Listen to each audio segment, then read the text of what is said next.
Salut à tous, c'est Gox, on se retrouve pour l'épisode 3 de ma petite série Let Draw. La dernière fois on s'était laissé avec cette petite page de recherche, donc je vais pas vous faire une intro qui dure trop longtemps. Je vais repartir comme je vous avais dit sur ces deux petites vignettes là, celle qui est ici et celle qui est là, et je vais essayer de faire des débuts d'illustration pour voir la compo qui me convient le mieux, celle sur laquelle je me sens le plus à l'aise et qui correspond le mieux à mon illustration. Donc c'est parti, un petit peu de Photoshop en musique et on se retrouve après quand j'ai un peu avancé sur les deux pour voir si j'arrive à faire un choix et si je pars vraiment sur une. Allez, à tout de suite et bon visionnage.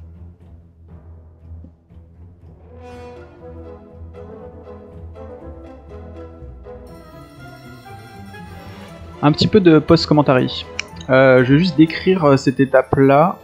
Globalement, je suis reparti de mes deux vignettes qui me plaisaient bien et l'idée c'est de les pousser un peu plus, d'aller un peu plus dans le détail et de voir si la compo initiale que j'avais fait très rapidement sur mes petites vignettes fonctionne bien.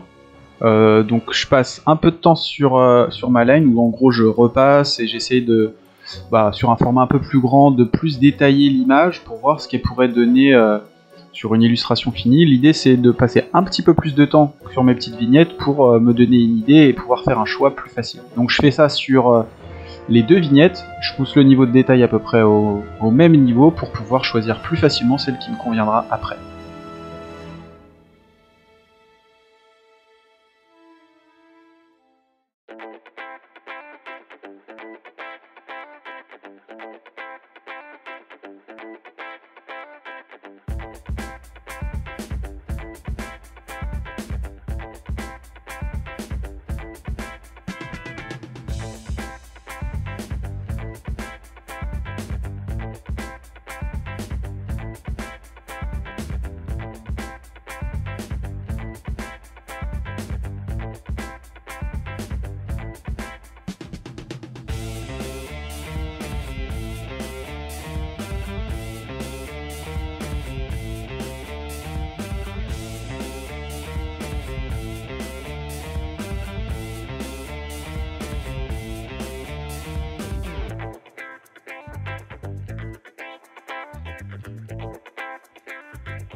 On se retrouve, donc j'ai avancé sur mes deux versions.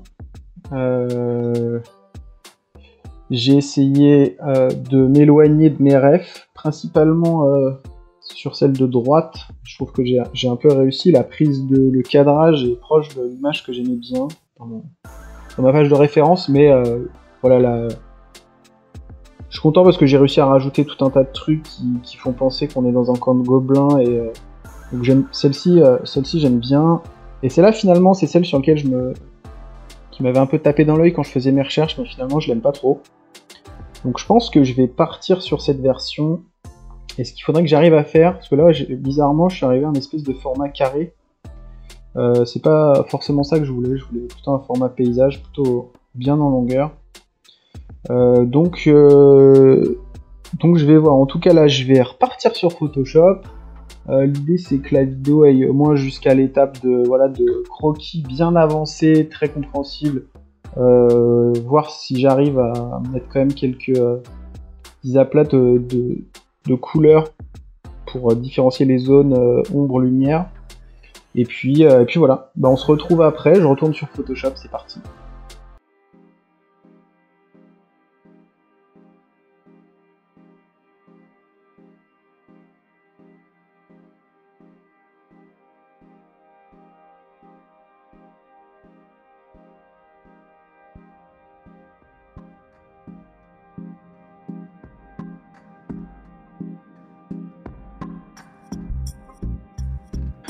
Une fois que j'ai fait mon choix, je réutilise du coup la vignette choisie, on va dire l'illustration sur laquelle j'ai passé un petit peu plus de temps.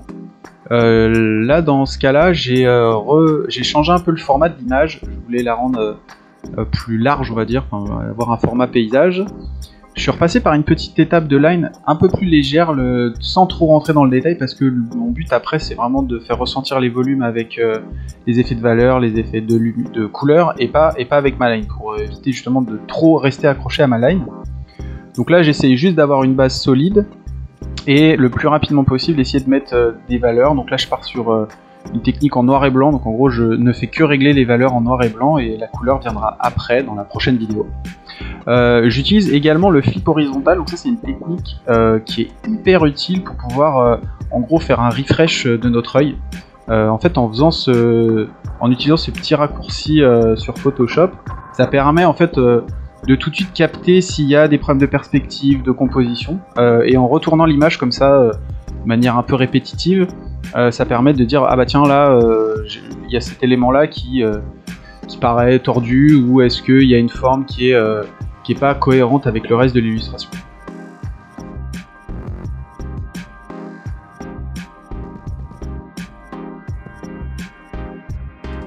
À partir de cette étape-là, j'essaye le moins possible de retoucher à ma line pour vraiment me concentrer sur la peinture. Donc je crée un fond sur un calque séparé pour le ciel que je fais volontairement très lumineux pour guider la focale vers le personnage qui est à l'entrée du camp. Et ensuite j'essaie de trouver pour le reste du camp des nuances de gris qui permettent de bien faire ressortir le personnage en valeur et quand même faire comprendre au mieux les volumes du camp. C'est là toute la difficulté de l'exercice, et c'est un des moments où je me sens pas forcément à l'aise, donc j'itère beaucoup sur des nuances. Je vais recommencer l'exercice un certain nombre de fois, passer, repasser, repasser, jusqu'à arriver à quelque chose qui me convienne.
Là pour le coup je reviens sur ma line, et parce que l'avant de mon illustration ne me convenait pas, il y avait une espèce de masse rocheuse qui était dérangeante je trouve graphiquement, elle apportait rien et elle était difficilement compréhensible. Donc j'ai dupliqué mon calque de ma line et j'ai essayé de trouver des formes ou une compo un peu différente. Donc là je repars sur une espèce de pseudo-phase de recherche pour essayer de rendre l'illustration un peu équilibrée. Et au final, le choix que j'ai trouvé le plus intéressant, c'était d'intégrer les gobelins qui étaient pour le moment pas visibles sur l'illustration et de les mettre au premier plan, comme si on était nous-mêmes un gobelin et qu'on regardait l'arrivée du chevalier dans notre camp.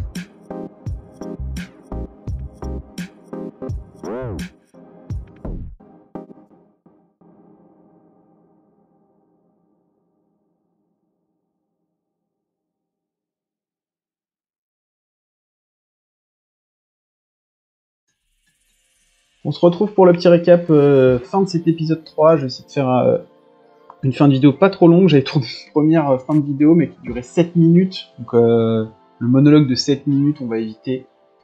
Donc globalement, je vais m'arrêter là pour cet épisode 3 qui devait finaliser mon croquis. J'étais un peu plus lent puisqu'en fait j'ai plus réfléchi aux valeurs pour essayer d'avoir une focale le plus correcte possible. C'est une étape où je suis pas particulièrement à l'aise.